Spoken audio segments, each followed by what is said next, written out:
Lancé en juillet 2018, les travaux du projet pilote relatif au recensement du potentiel fiscal de 10 collectivités territoriales ont été restitués. 6 mois d'études menées par la Société ivoirienne d'assistance aux collectivités, SIAC, ont permis de produire ces documents.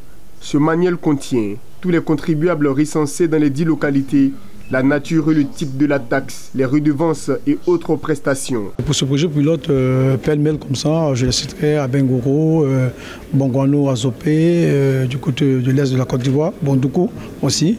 Et nous avons la commune de Mans, nous avons la commune de Boaké, la commune de Ferké et Bondiali.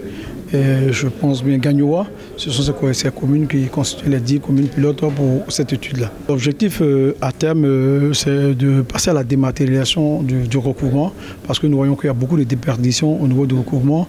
Et aussi, l'un des objectifs majeurs, c'est faire une sensibilisation au civisme fiscal, parce que les contribuables, ce sont nos parents, c'est nous-mêmes. Certains connaissent la nature des taxes qu'ils doivent payer, d'autres pas du tout, parce que c'est des réalités du terrain que nous savons.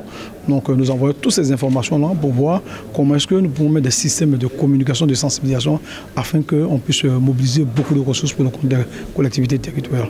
Le projet relatif au recensement du potentiel fiscal de 10 collectivités territoriales est un outil mis en place par le ministère de l'Intérieur de Côte d'Ivoire. Il entend permettre aux collectivités locales de se constituer une réelle base de données des différents contribuables assujettis aux taxes et redevances pour favoriser l'autofinancement de leur budget. Le gouvernement a une vision très claire sur la décentralisation et entend aider les élus à impulser une dynamique en vue justement d'améliorer leurs ressources propres.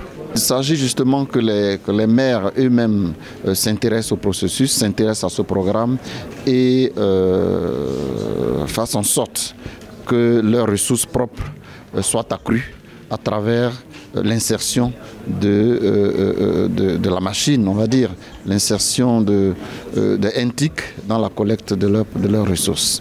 Parce que ce qui est important, c'est de faire en sorte que nos collectivités territoriales disposent d'un peu plus de ressources pour assurer la mise en œuvre de leur programme de développement. Confrontée à la baisse des coûts des principales matières premières, la Côte d'Ivoire a quelques difficultés à financer certains projets de développement, d'où la réforme des finances publiques a mobilisé plus de ressources internes et compensé la réduction des flux financiers d'aide au développement.